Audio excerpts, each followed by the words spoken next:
Once upon a time, there was nothing. There was no earth, no sky, no people, no animals, and most of all, there was no light. It was just darkness everywhere. But one day, God had an idea. He wanted to create a beautiful world full of amazing things. So let us take a journey back in time and discover how God made everything in just 7 days. Day 1, let there be light. In the beginning, there was only darkness. You couldn't see anything at all. But then God spoke and said, let there be light. And you know what happened? Suddenly, the darkness disappeared and bright light filled the world. It was like someone had turned on the biggest flashlight ever. God looked at the light and said, this is wonderful. I will call the light day and the darkness night. And so it was. From that moment on, we could see everything. Thank you, God, for giving us light and helping us to see all the beautiful things around us. Day 2, the sky above. On the second day, God said, the sky is empty. I need to do something about that. So he started painting the sky with the most beautiful colors. Blue, so big and wide. God stretched the sky above us like a blanket. And he kept stretching and stretching until it was perfect.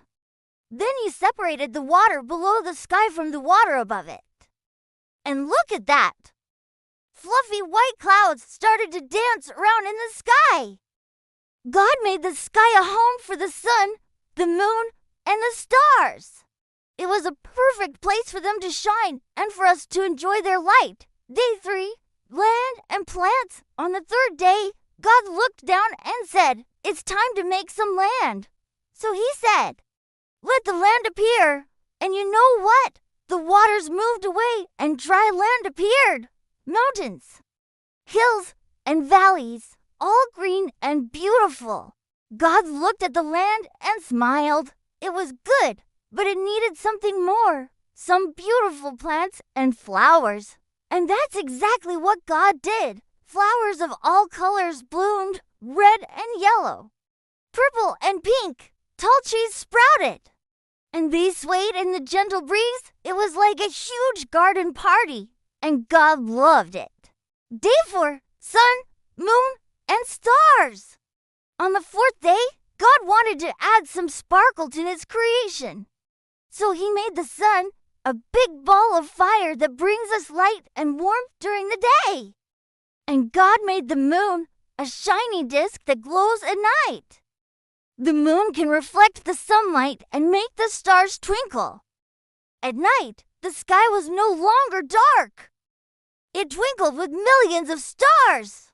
God looked up and said, it's beautiful, but I want to make it even better. And that's when he placed the sun, the moon, and the stars in the sky. Day 5, birds and fish. On the fifth day, God decided to make some friends for the people who would live on the earth. First, he made colorful birds that could fly and sing in the sky.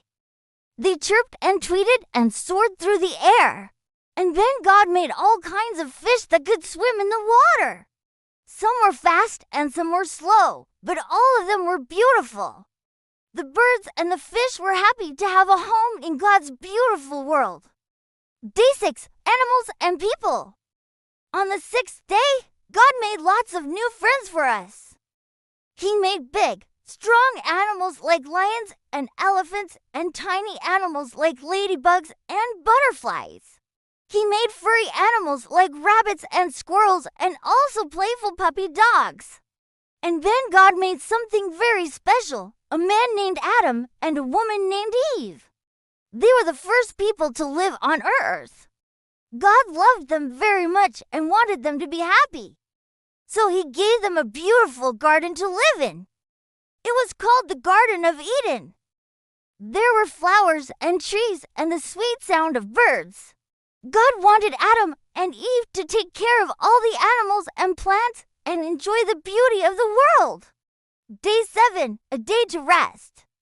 After working hard for 6 days, God decided to take a rest on the seventh day. He looked at everything he had made and said, "It's all very good."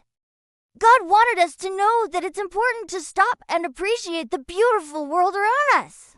That's why every week we have a day to rest, a day to spend time with our family and friends, and to thank God for all His blessings. And that's the story of God's amazing creation. Every time you see the sunshine, the flowers, the birds, or even your friends and family, remember that God made all of this with love.